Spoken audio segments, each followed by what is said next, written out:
ओम नमः सिद्धेभ्यः। ओम नमः सिद्धेभ्यः। ओम नमः सिद्धेभ्यः। मंगलम भगवान वीरो मंगलम गौतमो गणी मंगलम कुंद कुंदार्त्यो जैन धर्मोस्तु मंगलम सर्वमंगल मांगल्यम सर्वकल्याणकारकं प्रधानं सर्वधर्माणां जैनं जयतु शासनं जैनं जयतु शासनं देहच्छता जैनी दशा बरते देहातीत ते ज्ञानी ना चरण मां बंधन हो अग्नि ते ज्ञानी ना चरण मां बंधन हो अग्नि सकल विभाव अभाव कर किया आत्म कल्याण परमानंद सुबोधमय नमो सिद्ध भगवान नमो सिद्ध परमात्म को अक्षय बोध स्वरूप जिन्ने आत्म आत्ममय पर जाना पर रूप त्रिविध रूप सब आत्मा वैरातम पद छेद अंतरयातम होय कर परमात्म पद वेद अंतरयातम होय कर परमात्म पद वेद।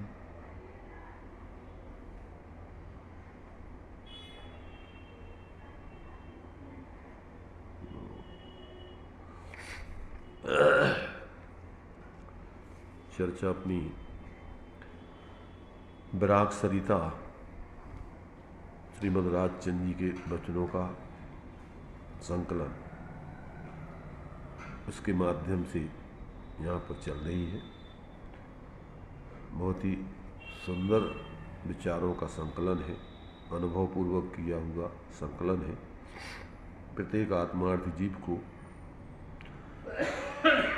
सुन समझ करके अपने जीवन में उसको घटित करते हुए अपना आत्महित करना चाहिए। ऐसा जो है इन वाक्यों का संदेश है सभी जीवों के लिए। इसी भावना से उन्होंने इनको लिखा है, संकलित किया है। साधर्मी जीवों के लिए समय समय पर पत्र आदि लिख करके और ये सब वचन जो है उनके द्वारा प्रेषित किए गए हैं। 205 नंबर तक के वचनों की चर्चा अपनी हो गई थी। आगे और जो वचन है उनके बारे में अपन विचार करते हैं। 205 नंबर का वचन था, देहधारी आत्मा पथिक है और देह ये वृक्ष है। इस देह रूपी वृक्ष के नीचे जीव रूपी पथिक राहगीर विश्राम लेने बैठा है। वह पथिक वृक्ष को ही अपना मानने लगे, यह कैसे चले? क्या है?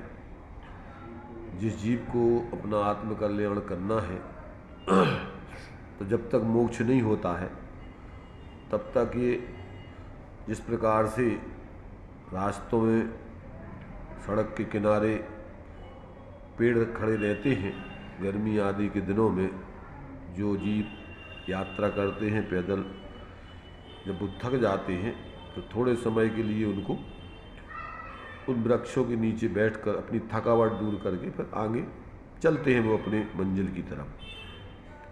इसी प्रकार से यहाँ जब तक मोक्ष नहीं होता है तो ऐसे मोक्ष मार्गी जीवों को ये मनुष्य पर्याय एक पेड़ के समान है, कुछ समय के लिए रुकने का स्थान है। और यहाँ वो अपनी थकावट दूर करके और अपना फिर पुरुषार्थ जागृत करके आगे बढ़े। और कदाचित कोई अविवेकी रहेगी उस पेड़ को ही क्या मान ले, अपना मानने लग जाए और उससे आगे बढ़े ही नहीं। तो कहते ऐसे फिर कैसे काम चलेगा, कैसे उसको मंजिल प्राप्त होगी। ऐसे यदि जो जीव इस मनुष्य पर्याय में आकर और इस शरीर रूपी वृक्ष को ही अपना स्वरूप मान करके उसमें मोह करके आसक्त होकर के रुक जाएं, अटक जाएं, तो कैसे फिर उनके लिए अपनी जो मोह रहित दशा है उस मोक्ष की सिद्धि होगी। ये बात इस 205 नंबर के इस वाक्य में जो है उन्होंने जीवों के लिए सजग करने के लिए लिखी है कि भाई अगर आप इस मनुष्य पर्याय में मूर्छित होकर के और यहीं पर अटक गए हो, आगे बढ़ने का तुम्हारा भाव न बन रहा हो, अर्थात थोड़े समय के लिए अपन यहाँ विश्राम करते हुए और फिर अपनी निरंतर आत्माराधना नहीं करें, तो फिर कहते हैं वास्तव में तुम्हारे लिए फिर मंजिल की प्राप्ति नहीं होगी, आप संसार के ही पात्र बने रहेंगे। आगे का वचन है 206 नंबर का, वीतराग दर्शन त्रैवैद्य जैसा है। अर्थात जो वैद्य होता है वो रोगी के रोग को टालता है और निरोग को रोग होने नहीं देता है और आरोग्य की पुष्टि करता है। अर्थात उसका खुलासा जीव के सम्यक दर्शन द्वारा मिथ्यात्व रोग टालता है, दूर करता है। और वीतराग भगवान जिनेंद्र का दर्शन, उपदेश, सिद्धांत और क्या करता है, सम्यक ज्ञान द्वारा जीव को रोग का भोग होने से बचाता है, फिर से उस मिथ्यात्व में जाने से दूर रखता है, जागृत रखता है, ज्ञान जागृत करके सम्यक ज्ञान द्वारा। और फिर सम्यक ज्ञान पूर्वक सम्यक ज्ञानी हुए बहुरी दृढ़ चारित्र लीजिए, फिर चारित्र द्वारा संपूर्ण शुद्ध चेतना रूप आरोग्य की पुष्टि करता है। फिर क्रम से वह चारित्र को अंगीकार करा करके पूर्ण दोष रहित करके पूर्ण वितराग दशा को प्राप्त करा करके और उसकी पूर्ण आरोग्यता, बीमारी को दूर करके उसको पूर्ण स्वस्थ कर देता है। ऐसा जो है कहते हैं ये वीतराग दर्शन, भगवान जनेंद्र का उपदेश, सिद्धांत क्या है, ये जीव के लिए अनादिकालीन चतुर्गति जो रोग है मिथ्या दर्शन ज्ञान चारित्र का, जिसके माध्यम से ये जीव चतुर्गति में भटक रहा है, तो कहते हैं सबसे पहले तो उसके मिथ्यात्व रूपी रोग को दूर करता है, विपरीत अभिप्राय को हटाता है सम्यक दर्शन के द्वारा। और फिर इसके बाद सम्यक ज्ञान के द्वारा फिर से उस मिथ्यात्व में जाने नहीं देता है, जागृति बनाए रखता है। और साथ में उसके लिए चारित्र को अंगीकार करा करके और जो कुछ भी कमी है उसकी आगे उसके स्वास्थ्य की पुष्टि करके पूर्ण निरोग बना करके और उसके लिए पूर्ण आरोग्य प्रदान करता है। ऐसा जानना चाहिए। इसलिए ये 3 प्रकार के वैद्यों का काम करता है भगवान जनेंद्र का दर्शन। कैसे रोग टालता है और फिर जो रोग टल गया है तो उसको फिर होने नहीं देता है, और जितनी कमी है उसकी कमजोरी है उस कमजोरी को दूर करके फिर पूर्ण स्वस्थ बना करके उसकी पूर्ण स्वास्थ्य लाभ दिला करके और उसका पूर्ण हित करता है। ऐसा जो है ये भगवान जिनेंद्र भगवान का शासन 3 प्रकार के वैद्यों का काम करता है। जैसे वैद्य बीमारी को दूर करे और आगे रोग होने नहीं देवे और बचे हुए कमजोरी के लिए पुष्टि प्रदान करे।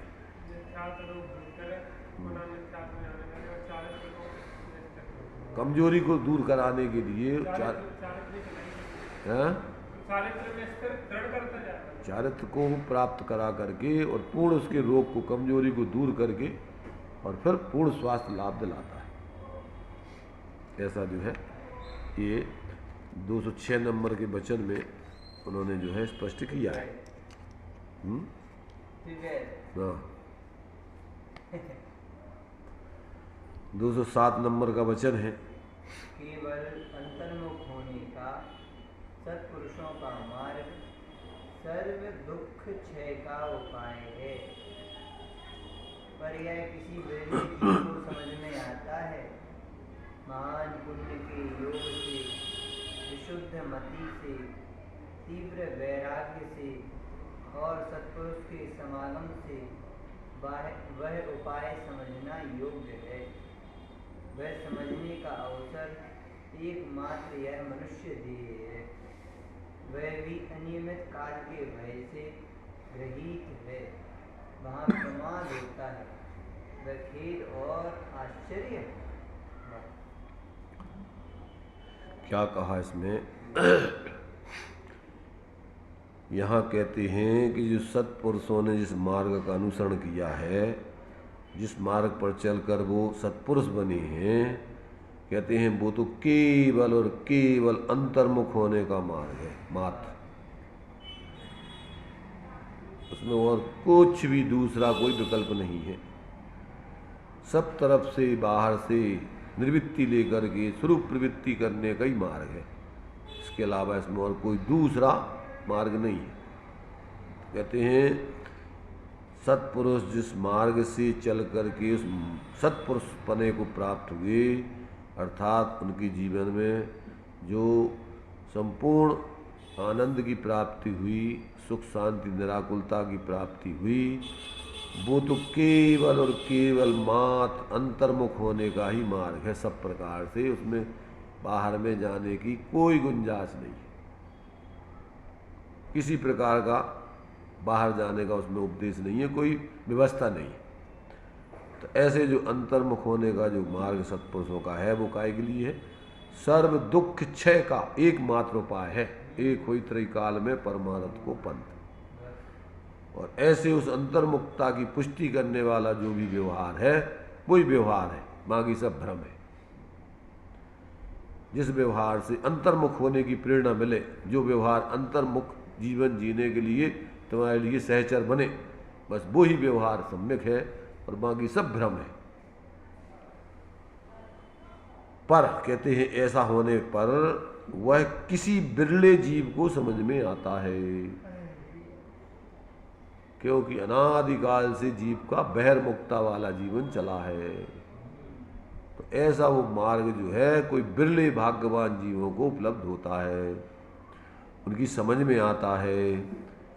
कैसे प्राप्त होता है, उसके लिए विशेषताएं बतलाई। किन विशेषताओं के होने पर वो महान मार्ग बिरले जीवों को प्राप्त होता है? तो वो विशेषताएं इतनी है। कौन कौन सी?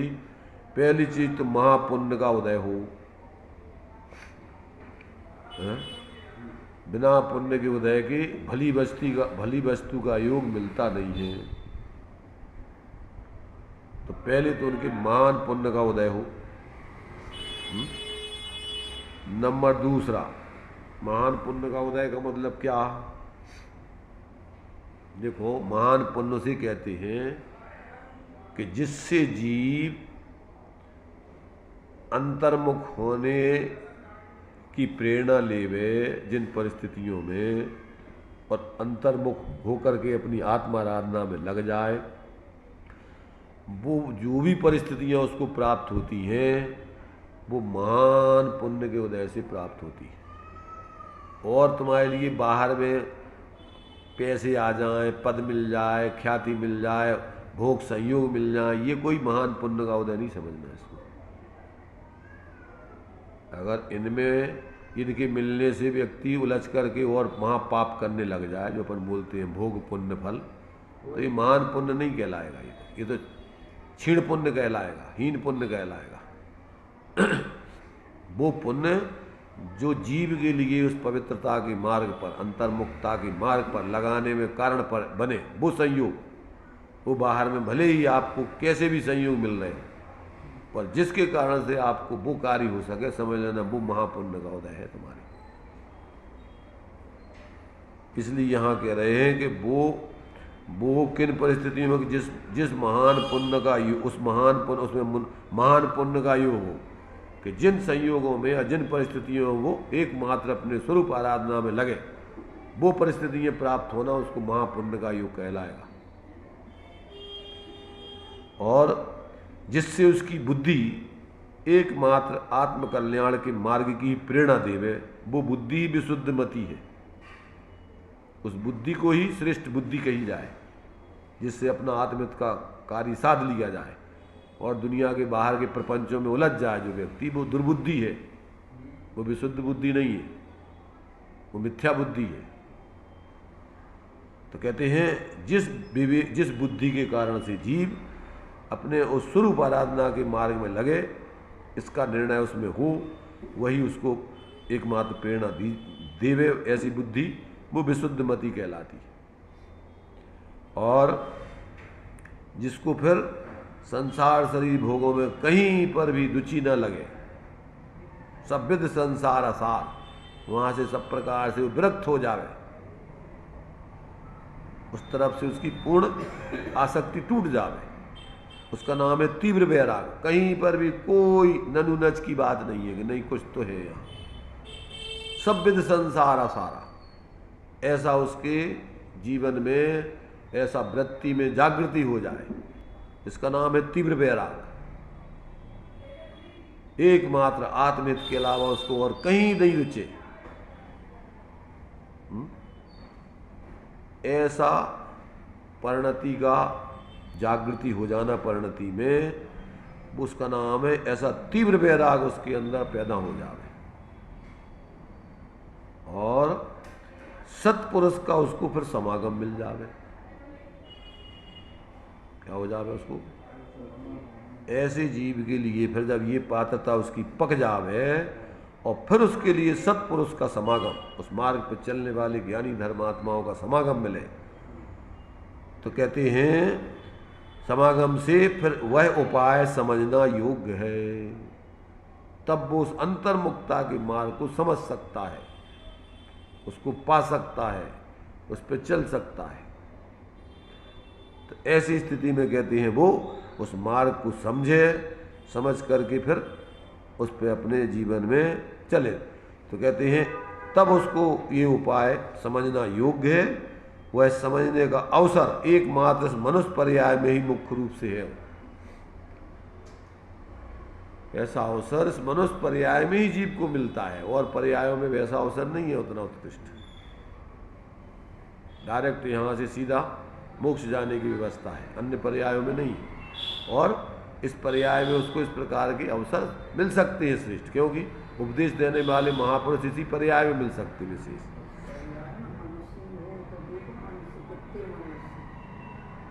तो इसीलिए तो कह रहे हैं कि इतने पुण्य किसे बने, सत्पुरुषों का मार्ग कैसा है और किन परिस्थितियों में मिलता है, और फिर अब उसको जो जिसको मिल जाए उसको फिर इस पर चलने के लिए बीच में कितनी व्यवधान बाधाएं, उस पर व्यक्ति फिर टिका रहे, भटके नहीं, फिर बुद्धि को भटकावे नहीं। तो कहते हैं इस मनुष्य, वो जो ऐसा अवसर है एकमात्र इस मनुष्य पर्याय और देह में ही है, वह भी फिर वो मनुष्य पर्याय कैसी है, वह भी अनियमित काल के भय से ग्रसित है। मनुष्य पर्याय कैसी है, उसका टाइम रहने का इस पर्याय में नियमित नहीं है, निश्चित नहीं है कि कितना रहेगा, उस भय से ग्रसित है, गृहीत है वो। और ऐसी स्थिति होने पर भी, यहाँ तक जीव आ जाने पर भी व्यक्ति प्रमाद में रहे, सावधानी में रहे, अपना कार्य ना करे, तो कहते महान खेद और आश्चर्य समझना चाहिए। बड़े बड़े खेद की बात है, बड़े दुख की बात है। ऐसा होने पर भी जीव और फिर अपना आत्मकल्याण न करके और प्रमाद में समय गवावे। प्रमाद की परिभाषा मोक्ष मार्ग प्रकाशक में दी है, या तो मंद कसाय से विषय कसायों में लगा रहे, या व्यवहार धर्म के कार्यों में ही लगा रहे, इसका नाम प्रमाद दिया है उन्होंने। क्या करे, या तो मंद कसाय पूर्वक संसार के विषय कसायों के कार्यों में ही टाइम व्यतीत करता रहे, मिल रही व्यवस्थाएं अपने खा रहा है, डला हुआ है, या फिर ज़्यादा से ज़्यादा आएगा तो व्यवहार धर्म के कार्यों में अपनी ताकत लगा करके, रुचि लगा करके उधर लग जाएगा मात्र। ये सब प्रमाद है। प्रमाद की परिभाषा है स्वरूप की असावधानी, जिन कार्यों से है वो सब प्रमाद है। जिन कार्यों में लग करके जीव स्वरूप को भूला रहे वो सब प्रमाद की प्रवृत्ति है उसकी, सब टोटल। तो इस प्रकार से कहते हैं कि ये जो है जीव को ये सोचना चाहिए इस मनुष्य पर्याय में, और ऐसी सब स्थितियां पा करके भी व्यक्ति अगर अपना काम ना करे आत्मकल्याण का, तो कहते बड़ा खेद, दुख की बात है और आश्चर्य है। फिर अब अपना कार्य कहाँ करेगा, कैसे करेगा, अब समझ में नहीं आता। तो इस प्रकार से इसमें इन्होंने बहुत ही मार्मिक तरीके से और जीवों के लिए जो है अंतर प्रेरणा से जागृति करने की जो है इस प्रकार से भावना व्यक्त की है। अब जो जीव पात्र होंगे वो उनकी इस भावना को अंदर से समझ करके अपने जीवन को जागृत करके जीने का प्रयत्न करेंगे, और जिन जीवों की होनहार खोटी है वो इनको सामान्य रूप में लेकर के अपने जो कुछ भी गटर मस्ती कर रहे हैं उसमें लगे रहेंगे, समय खराब करेंगे। इस प्रकार से ये 207 नंबर का वचन अपने लिए बहुत ही महत्वपूर्ण और गहरी अंदर से जो है जागृति करने की प्रेरणा देता है। इस मनुष्य पर्याय में अविराम रूप से प्रतिक्षण सजग रह करके अपने आत्मकल्याण में लगने का जो है संदेश है इसमें।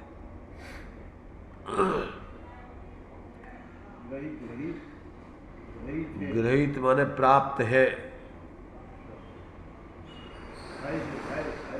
इन अनियमित काल के भय से मिली हुई है ये पर्याय तुम्हें। इसमें कोई टाइम का निश्चय नहीं है कब चले जाओगे। तो ये जो है निरंतर जीव को भय लगा रहता है, भैया मन नहीं जाए, मन नहीं जाए, और पता ही नहीं है कब आयु पूरी हो जाएगी तुम्हारी। ऐसा होने पर भी जो जीव प्रमाद में समय गंवा रहे तो कहते हैं बड़ा दुख और आश्चर्य की बात है। ऐसी स्थिति होने पर, और यहाँ जैसे स्थायी रहना हो, और फिर भी वो इसी काम में, संसार के काम में उलझी हुई। तो उनकी बुद्धि का दिवाला समझना चाहिए निकला हुआ।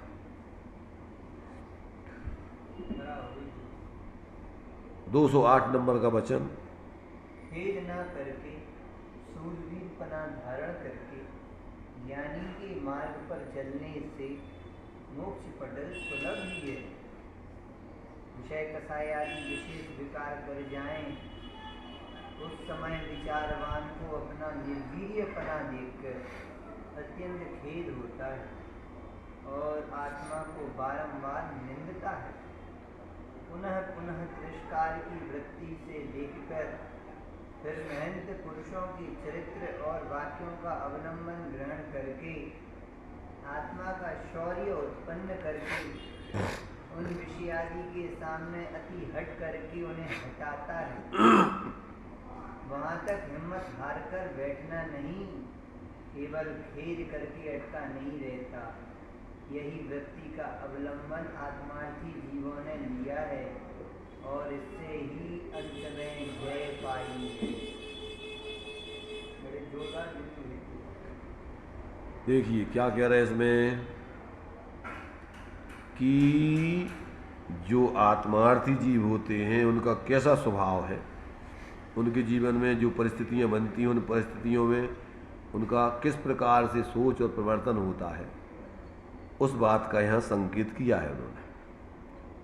तो ये कहते हैं कि जो आत्मार्थी जीव होते हैं तो वो जो है ज्ञानियों के मार्ग पर सूरवीरता को धारण करके चलते हैं, कायरपने को, पुरुषार्थहीनता को नहीं बतलाते, नहीं धारण करते, और मात्र अपने लिए बाहर की परिस्थितियों को ही देख देख करके खेद और दुख नहीं करते रहते, उन परिस्थितियों में ही नहीं अटके रहते। तो कहते खेद ना करके सूरवीरपना धारण करके ज्ञानी के मार्ग पर चलने से मोक्ष पटल सुलभ ही है। मोह रहित दशा की प्राप्ति सुलभ सहज है, प्राप्त होता ही है, नहीं होता हो ऐसा नहीं है। तो कहते हैं अब क्या करना कि अनादिकाल से जीव आत्म के अहित विषय कसाय इनमें ही जी रहा है। तो क्या उसमें कहते हैं इस मार्ग पर चलने वाले जीवों को यदि विषय कसाय आदि विशेष विकार कर जाएं, बीच बीच में उनको क्या कर दे, उसमें अपने में मैंने जोड़ करके और उनकी पुरुषार्थहीनता की सिद्धि कर दे, यानी उनके पुरुषार्थ को ढीला कर दे, विषय कसाय। अगर संस्कार वसात वो इस मार्ग पर चलने वाला बीच बीच में विषय कसायों में विशेष उलझ जाए, उसमें प्रवृत्ति कर जाए। जैसे मान लीजिए अपन देखते हैं कि माघनंदी आदि मुनिराज, ऐसे सभी जीवों की स्थिति है, कदाचित उनकी जो है कसाय प्रबल होकर के विषयों में चले जाएं, तो फिर सौरी पैदा करके उन महापुरुषों के वचनों की याद करके और उनके जीवन को देख करके पढ़ करके अरे फिर उठा करके ज्यों का उठाया कमंडल और दौड़ लगा के फिर चले गए। ऐसा नहीं कि अब रोते भैया अब तो गिर गए अब क्या करें, डले नहीं देना, फिर खड़े होकर के दौड़ लगाना। बच्चों के लिए अपन गिर जाते हैं तो अरे बेटा उड़ जा, क्या करना, अरे देख उठ चल दौड़ लगा फिर से, अरे देख देख देख मेरा बेटा राजा बेटा तो बिल्कुल दौड़ लगाएगा, अब भी हाल देखो अब भी पहुंचता है। तो फिर वो अपनी उसकी जो है सूरवीरता को जागृत करके वो फिर आगे बढ़ता है। एक दृष्टांत जैसे आता है कि दो बच्चों में झगड़ा हो गया और एक बच्चे ने एक बच्चे को जो है पटक करके नीचे उसकी छाती पे बैठ गया, और नीचे पड़ा हुआ बच्चा जो है परिचित नहीं था उससे, कह लगे भैया तू कौन है ये तो बता, कहाँ से आया? कह लगे तुम नहीं समझते, हम फलाने गांव के नाई हैं। अरे तू नाई है रे, मैं क्षत्रिय हूँ हट। और उसने एकदम मारी पटकनी और ऐसे, अरे मैं चेतन आत्मा अनंत सामर्थ्यमान और तुम विषय कसाय, कहाँ लगते हो मेरे सामने, हड़प। फिर पटकनी मारी और बस ऊपर ऊपर हो गया। ऐसे ही जो है यहाँ पर जो है विषय कसायों से कदाचित ये जीव प्रभावित हो जाए, जुड़ जाए, तो कहते हैं उसी में जुड़ा नहीं रहे, रोता नहीं रहे कि गिर गए। फिर क्या करें, विषय कसाय आदि विशेष विकार कर जाएं, उस समय विचारवान को अपना निर्वीरीपना देखकर अत्यंत खेद होता है कि अरे मैं कितना निकम्मा कायर हूँ, बताओ है, फिर मैं जुड़ गया उसमें, है बताओ मेरा इतना आत्मबल आचार्यों ने बताया और मैं उस समय कमजोर हो गया है, उस समय मेरी ताकत कहाँ चली गई थी। तो बार बार अपने को इस प्रकार निंदता है और पुनः पुनः उसका अपनी वृत्ति का तिरस्कार करता है कि अरे तूने मेरे लिए पराजित कर दिया। कौन सी विकारी परिणति को तिरस्कार करता है कि अरे मेरे पास इतना बल है आत्मा का और जो है इसके कारण से मैं पराजित हो गया। तो उसको तिरस्कार की हीनता की वृत्ति से देख करके फिर महंत पुरुषों के चरित्र और वाक्यों का अवलंबन करके, अरे बड़े बड़े महापुरुष भी बीच बीच में ऐसी स्थिति बनी है पर वो कोई रोती थोड़ी रहे, फिर उन्होंने जो है अपने वीर को जागृत करके और फिर इस मार्ग पर बढ़े। अपन भी उन्हीं के तो चलने वाले मार्ग पर चलने वाले हैं, उन्हीं के तो लघुनंदन है, अपन कहाँ उससे उनसे कम है। ऐसे जो है याद करके महापुरुषों के चरित्र उनके वाक्यों का अवलंबन लेकर अपने आत्मा में शौर्य उत्पन्न करके वीरता को जगा करके और उन विषय आदि के सामने अति हट करके हट जाओ हमारे सामने से, हमारे सामने मत आओ। तो उनसे हट करके उन्हें हटाता है, जबरदस्ती उनको हटाता है। वहां तक हिम्मत हार कर नहीं बैठ जाता है, इतने में जो है रुक करके अटक करके नहीं बैठ जाता है, केवल खेत करके वहीं अटका नहीं रहता है, रोता रहा भैया अब क्या करें, हम तो गिर गए अब क्या करें, हमारी ऐसी दशा। अरे गिर गए फिर खड़े हो, फिर दौड़ो, गिर गए तो क्या हुआ। सीखने वालों का तो ये सब होता ही है, नए नए जब साइकिल सीखते हैं तो बीच में कितने बार गिरते हैं, तो क्या रोते ही रहते क्या, फिर तैयार होकर के फिर बैठते हैं, फिर दौड़ते हैं। तो इस प्रकार से कहते हैं वो उसमें अटके ही नहीं रहते हैं, खेद ही नहीं करते रहते हैं। कहते हैं अपनी इस वृत्ति को जो है हटा करके और अपना शौर्य जागृत करके कहते हैं ऐसा जो है फिर उस मार्ग पर चलने लगते हैं, अपने जो है सही ज्ञान आदि को जागृत करके अपनी वृत्ति को आगे वीतरागता के मार्ग पर बढ़ाते हैं। यही वृत्ति का अवलंबन आत्मार्थी जीवों ने लिया है। ऐसे ही जितने भी आत्मार्थी धर्मात्मा हुए ऐसे ही आगे बढ़ते रहे हैं, किसी प्रकार से वो अटक के नहीं रह गए, कहीं भटकते नहीं हैं। तो ऐसे ही आत्मार्थी जीवों ने अवलंबन लिया है और इससे ही अंत में उन्होंने विजय पाई है। वो किसी प्रकार से दीनहीन बन करके पड़े ही नहीं रहे, अपनी वृत्ति को फिर जगा करके, फिर अपने ज्ञान को जागृत करके और फिर महापुरुषों के मार्ग पर चलते हुए अपने बाहर की परिणति को तोड़ करके, अंतर्मुखी परिणति को जागृत करके और फिर अपने स्वरूप के अवलंबन से अपनी वीतरागता को प्रकट करके अंत में उस महान दशा को, अरहंत सिद्ध दशा को प्राप्त करके पूर्ण सुखी हुए हैं, ऐसा जानना चाहिए। है? हिम्मत न हार, चल चला चल, कोई संग तेरे चलने को हो ना हो तैयार, लंबे लंबे पैर तेरे और बड़ी लंबी लंबी बाहें, और चलने फिरने के लिए तेरे पास बहुत सामर्थ्य है, ज्ञान दर्शन आदि का अंदर में जो अनंत सामर्थ्य विद्यमान है। तो कोई चलने को हो तैयार नहीं, पर तू एकला चल, अकेले चलने का मार्ग है। तो इस प्रकार से जो है ज्ञानी जीव अपने आत्मबल को निरंतर बढ़ाते हुए, महापुरुषों के जीवन को आदर्श बनाते हुए, उनके वचनों को बार बार अपने जीवन में घटाते हुए, उससे अपनी परिणति को जागृत करते हुए आगे बढ़ते जाते हैं, एक दिन पूर्ण विजय प्राप्त करके इस महान दशा को पाते हैं। ये जो फिल्मी गीत भी जैसे लिखे हैं, तो उन्होंने अभी कोई हाथ लग गया होगा जैन शास्त्र उन्होंने चार करके कैसे बाहर की लौकिक चीज़ों में हार नहीं। वो ठीक है, अपन देखो जिसकी जो दृष्टि होती है सब जगह से उसके लिए उसका वो सही अर्थ निकाल के और उसमें से अपना लाभ लेता है, कहीं पर भी जो है वो किसी प्रकार उसमें अन्यथा अर्थ नहीं लेता है। तो लोक में भी जो विशेष महान लोग होते हैं, या जो विशेष लोक में व्यवहार में भी जिनने जो है महानता पाई है, तो उनने भी ऐसे ही किया है, कहीं अटकते नहीं है, वो भटकते नहीं है, कहीं अपने लक्ष्य को प्राप्त करके बढ़ते ही रहते। भाई लोक में भी अपन को जीवन में देखो धंधा करने में कितनी समस्याएं आती हैं, कितने बीच में अपने बीच में व्यवधान आते हैं, परंतु क्या करते हैं अपन, फिर उसको हटा करके आगे बढ़ते, फिर सजग हो करके उस दोस्त समझ करके उससे शिक्षा लेकर के आगे सावधान रह के फिर वैसी गलती ना हो आगे बढ़ते। देखिए आगे 209 नंबर का वचन, जिसे कुछ प्रिय नहीं, जिसे कुछ अप्रिय नहीं, जिसका कोई शत्रु नहीं, जिसका कोई मित्र नहीं, जिसे मान अपमान, लाभ अलाभ, हर्ष शोक, जन्म मृत्यु आदि द्वंद्व का अभाव होकर जो शुद्ध चैतन्य स्वरूप में स्थिति पाता है और पाएगा, उसका अति उत्कृष्ट पराक्रम सानंदाश्चर्य उपजाता है। क्या कह रहे हैं, जो मोक्ष मार्ग में चलने वाले जीव हैं, जो संसार के कारण ऐसे सकल द्वंद्व हैं, जो दौलत राम जी ने लिखा है, तोर सकल जग द्वंद्व पंथ, ये द्वंद्व जो है ये राग जो अपन को संसार के कारण है, और निर्द्वंद दशा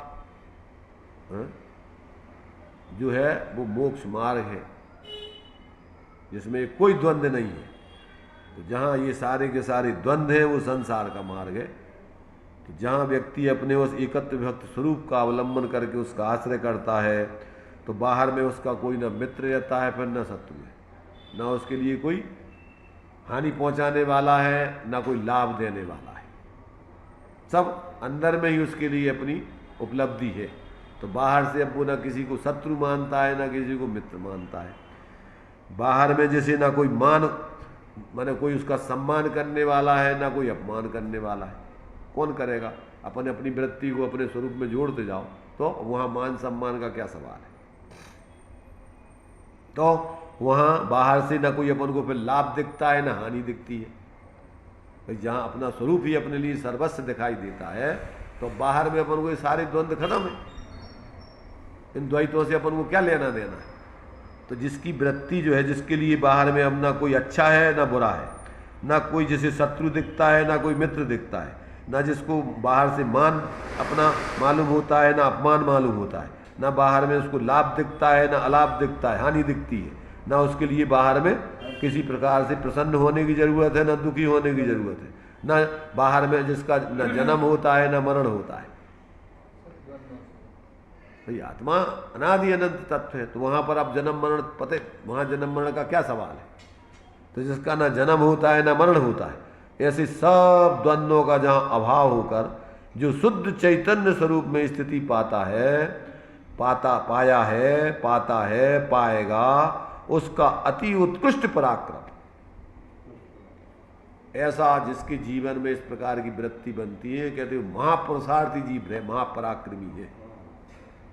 बाहर की शत्रुओं विजय पाने वाले बहुत मिलेंगे, पर अंतर के अपने जो द्वंद्व वाले शत्रु हैं, इन पर विजय पाने वाले कोई बिरले होते, महावीर होते। इसलिए कहते हैं जो ऐसे सारे द्वंद्वों से पार, ऐसे निर्द्वंद अपने चैतन्य स्वरूप में, अपना जो आत्मा कैसा है, इन सारे द्वंद्वों से परे है, और ऐसे सारे द्वंद्वों से परे आत्मा की आराधना करने वाला भी परिणति में इनसे अप्रभावित रहता है, किसी द्वंद्वों में नहीं उलझता, वो कोई द्वंद्व उसको प्रभावित नहीं कर पाते। कोई बुरा कहो अच्छा कहो, लक्ष्मी आओ जाओ लाखों वर्षों तक जियो, या मृत्यु आज ही आ जाओ, तो भी धर्म मार्ग से न्याय मार्ग से उसका कभी न पद चुगने पाओ।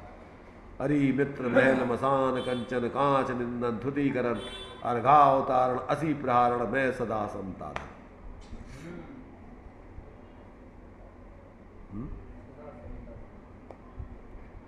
तो कहते ऐसा जिसका जीवन है निर्द्वंद है, ऐसा वो निर्द्वंद जीवन जीने वाला कहते महापराक्रमी, कहते हैं वास्तव में आनंद और आश्चर्य उत्पन्न करता है।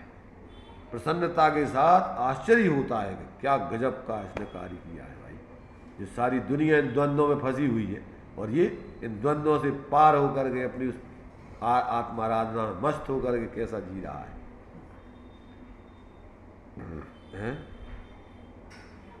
तो ऐसे जीवों को देख करके बहुत आनंद और आश्चर्य होता है। किसको होता है? राजेश अंदर का काम कर ले नहीं, जो कर रहे हैं, तो ऐसा आनंद जो है, जिनको अंतर्मुक्ता की रुचि है, यहाँ पर जो है जिसे, तो वो तो जो ऐसा मार्ग पर चल रहे हैं उसको देख करके जिनको इस प्रकार से आनंद आश्चर्य होता है, तो वे जीव भी जो है वास्तव में भव्य है, उनकी भी होनहार निकट मोक्ष के पात्र हैं। क्यों? कि जिसको जो रुचता है वो ही आगे हो जाता है। संसार में देखो, जिनके लिए बाहर के पद देख करके पाने वालों को प्रसन्न हो रहे अब भी होते, वही मार्ग में लगेंगे। पैसा देख करके प्रसन्न होते। एक घटना में आदमी की परिणति से पता पड़ता है कि इसके अंदर काय की रुचि है। शादी होती है, एक देखता है, अरे इतना उसके लिए तुम्हारा दहेज मिला, इतनी गाड़ी, इतना सोना, इतना ये मिला उसको। एक देखता है, अरे कितना कैसी शादी हुई। एक देखता है भैया क्या भोजन मिला उसमें, गजब का भोजन था भाई, सुबह से लेकर शाम तक जो खाना है, जब खाना है, जैसा खाना है, सब तैयार थी। सबकी अपनी अपनी दृष्टि है। और एक देखता है कि यार कैसा जीवन है, देखो इतना बहुमूल्य जीवन कहाँ उलझा दिया इसने, बताओ। इतना अच्छा जीवन मिला था इसको, और ये कहाँ उलझ गया है धूल मिट्टी के फालतू के कामों में है। अगर ये अपने स्वरूप की आराधना में लगता तो कितना अपना इसका कल्याण नहीं होता। तो अब देखने की सबकी अपनी अपनी एक ही काम को देखने की अलग अलग दृष्टि है। कोई पूछता है भैया कितना दहेज मिलो, कोई पूछता है भैया कैसी लाड़ी मिली, कोई पूछता है भैया कैसो खावो पीवो हतो होते तो भैया कैसी उसकी ससुराल है, अब ये सब देखता है। अब जिसकी जो दृष्टि कि भैया वो कैसा धार्मिक, क्या उसकी रुचि कैसी है, उसकी धर्म में भी रुचि है कि बस ये ही नहीं में उलझा रहेगा। दोनों व्यक्ति जो है, अरे बहुत वास्तव में भाई बढ़िया जो है आत्मार्थी जीव है, अब ये तो बहुत बढ़िया अपनी आत्मकल्याणकारी करेगी। वो तो शादी हो रही थी उस समय भी वो तो जो है स्वाध्याय की रुचि वाले थे, तत्व चर्चा करते थे उस समय। उसमें उनको कोई रुचि नहीं थी, बिल्कुल शालीनता से सिंपल कपड़े, खान पान, बिल्कुल ज़्यादा उनको कोई उसमें किसी प्रकार का प्रदर्शन नहीं। सब जीव अपनी अपनी तरीके से एक एक चीज़ का विचार करते हैं। तो यहाँ जो भी हो, सबकी अपनी अपनी अलग अलग रुचियाँ हैं।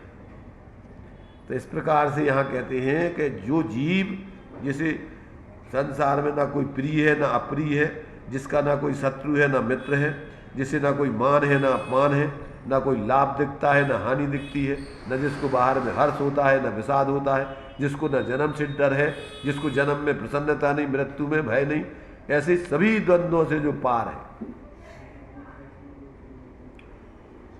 जो शुद्ध चैतन्य स्वरूप में स्थिति पाई है, जिसने जो पाता है पाएगा, उसका अति उत्कृष्ट पराक्रम सानंद आश्चर्य उत्पन्न करता है। धन्य ऐसे जीवों का जीवन।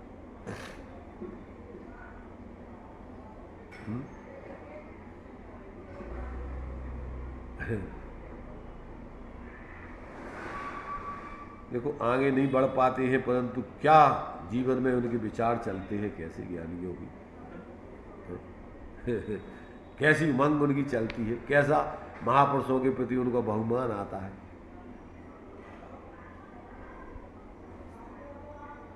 ये अपन को विचार नहीं है सब चीजें। देह के प्रति जैसा वस्त्र का संबंध है, वैसा आत्मा के प्रति जिसने देह का संबंध यथा तथ्य देखा है, ज्ञान के साथ तलवार का जैसा संबंध है, वैसा देह के प्रति जिसने आत्मा का संबंध देखा है, अवध स्पष्ट आत्मा जिसने अनुभवा है, उन महापुरुषों को जीवन और मरण दोनों समान। ऊपर का जैसे वो उसी का लगभग जो है उसी का जो है एक प्रकार से दूसरे तरीके से विचार है। करें क्या वो जब तक अभी स्वरूप में पूर्ण वृत्ति टिकती नहीं है, तो अब उसी के अनेक अनेक दृष्टिकोणों से विचार करके और अनावश्यक अपने विकल्पों को तोड़ रहे। भाई क्या है जीवन के परिणामन की गति तीन भांत वर्णी, एक पुण्य एक पाप एक राग हरणी, तामे शुभ अशुभ अंध दो करे कर्म मंद वीतराग परिणति भव समुद्र तरणी, त्याग शुभ क्रियाकलाप करो मत कदाची पाप, शुभ में न मगन हो शुद्धता विसरनी। जीवन के परिणामन की गति तीन भांत वर्णी।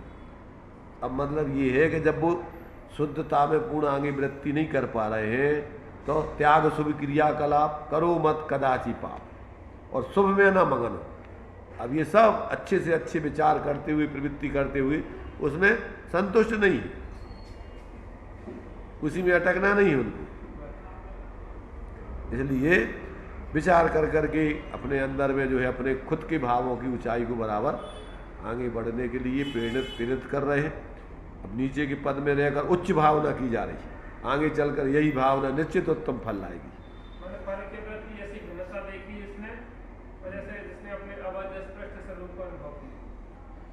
तो देह के प्रति जैसा वस्त्र का संबंध है शरीर का, वैसा आत्मा के प्रति जिसने देह का संबंध यथा तथ्य देखा है, जैसा का तैसा देखा है।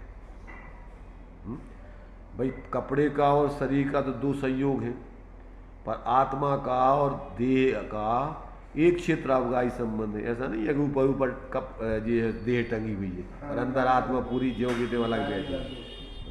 यथा तत्व जैसा है वैसा, पर है बिल्कुल ये पृथक तत्व, आत्मा अलग है और शरीर अलग है, भले एक क्षेत्रावगाही संबंध है उसमें। तो यहाँ कहते हैं जिसने देह का संबंध यथा तत्व इस प्रकार से जैसा देह और कपड़े का होता है, वैसा आत्मा के प्रति जिसने देह का संबंध यथा तत्व, माने ऐसा कपड़े जैसा मात्र नहीं समझना, ये तो दृष्टांत है, एक देश लगाना। म्यान के साथ तलवार का जैसे संबंध होता है, जैसा संबंध है, वैसा देह के प्रति जैसे तलवार अलग है और म्यान अलग है, जैसे शरीर अलग है कपड़ा अलग है, परंतु लोक में कपड़ा सुंदर पहन करके ऐसे मानते जैसे हम सुंदर हो गए। होता है, दिखता कि नहीं दिखता है? कपड़े नए पहन लेता है तो व्यक्ति को ऐसा लगता है जैसे हम कुछ नए हो गए। महसूस होता, पुराने कपड़े फटे पुराने होते दीनता लगती है कि अपन भैया कितने गंदे हैं। अज्ञानी जीवों को 24 घंटे इन संयोगों से ही तो अपने रात दिन संयोगी भाव कर करके परेशान है सब। तो यहाँ कहते हैं कि भाई ये शरीर अलग है, आत्मा अलग है। शरीर के परिणमन से क्षीण आदि होने से, बीमार आदि होने से आत्मा क्षीण नहीं हो जाता है। कपड़े के क्षीण हो जाने से, कपड़े के नए हो जाने से कोई शरीर अलग नहीं हो, स्वस्थ नहीं हो जाता है, क्षीण नहीं हो जाता है।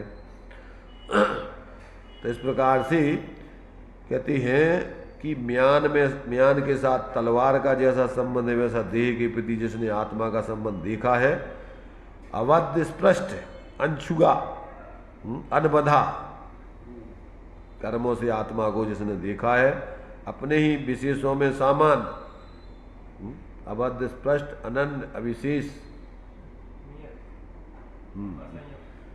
तो ये सब प्रकार की विशेषताएं उसको अपने स्वरूप में जो है 14वीं 15वीं गाथा समय सार की, उस रूप में जिसने अपने स्वरूप को अनुभव किया है, मात्र ऐसे ही विकल्पों में नहीं। अबद्ध स्पष्ट आत्मा को जिसने अनुभवा है, अंदर में अपने ज्ञान लक्षण से लक्षित, उसमें डूब करके उसका तिन्नी आनंद भोगते हुए ऐसा देखा है आत्मा को, उन महापुरुषों को जीवन और मरण दोनों समान है। क्या है? ये असमान जाति द्रव्य पर्याय का रहना और छूटना उनके लिए कोई प्रभावित नहीं करता है। रहने में उनको खुशी नहीं है और छूटने में उनको दुख नहीं। क्यों? कि इन संयोगों से, शरीर आदि से अपना अस्तित्व पृथक देखते रहते हैं वो निरंतर, अब प्रभावित इस शरीर आदि के परिणमन से रहते हैं। ऐसे जो है उन महापुरुषों का कहते हैं जीवन देख करके कहते हैं वास्तव में जो है अंदर में जो है अपने लिए भी उस प्रकार के जीवन जीने की प्रेरणा मिलती है। तभी अपन उनके प्रति जो भक्ति आदि के भाव होते हैं, बंदे तद्गुण लब्ध है, काय के लिए करते हैं उनकी पूजन भक्ति स्तुति, हम भी वास्तव में ऐसी दशा को प्राप्त हो मेरी ऐसी दशा जैसी तुम धारी। तो ऐसे एक एक वचनों में अपने लिए जो है अपनी वृत्ति को जागृत करके, मूर्छित वृत्ति को, सोई हुई वृत्ति को जगाते हैं, मूर्छित वृत्ति को जागृत करते, पर में विक्षिप्त वृत्ति को जो है इस प्रकार से जो है उसको सजग करते, उसके पागलपन को दूर करते कि भैया यहाँ पर किसी प्रकार से अटकने भटकने लायक नहीं है, रस लेने लायक नहीं है, ये तो अपने लिए थोड़े समय के लिए एक ठहरने का स्थान मिला है। जैसे अभी दृष्टांत दिया कि जैसे पथिक को थोड़े समय के लिए पेड़ के नीचे छाया में बैठने के लिए, माने उसके लिए रुकने के लिए नहीं, मोह करने के लिए नहीं, अरे उसके लिए तो अपन को एक प्रकार से तन काराग्रह है। अब कोई उस काराग्रह में मोह करके अपना घर मानने लग जाए तो उस जैसा पागल और कौन होगा। तो ये जो है अपन को एक एक वचन जो है वास्तव में ज्ञानियों की सब तरफ से सजग करते हैं, चारों तरफ से अपनी वृत्ति को बाहर में से हटाते हैं, अंतर्मुक्ता की प्रेरणा देते हैं।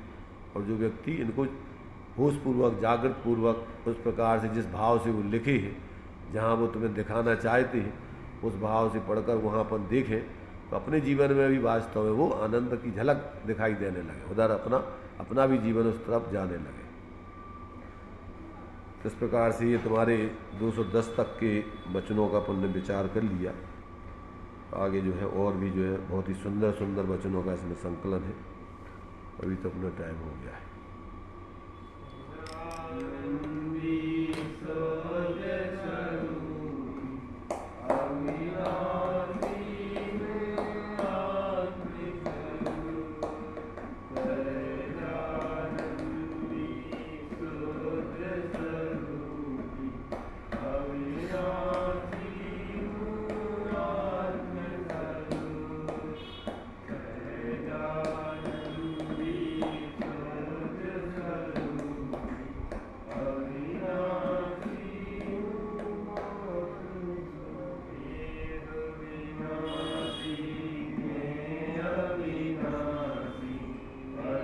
जगदीश।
शांति जिमणी माता की जय हो, महान जैन धर्म की जय हो, पंचपरमेश्वरी भगवान की जय हो। चतुर्दशी पंचांगा महापर्व। अलाउंस कितने बजे से होगा?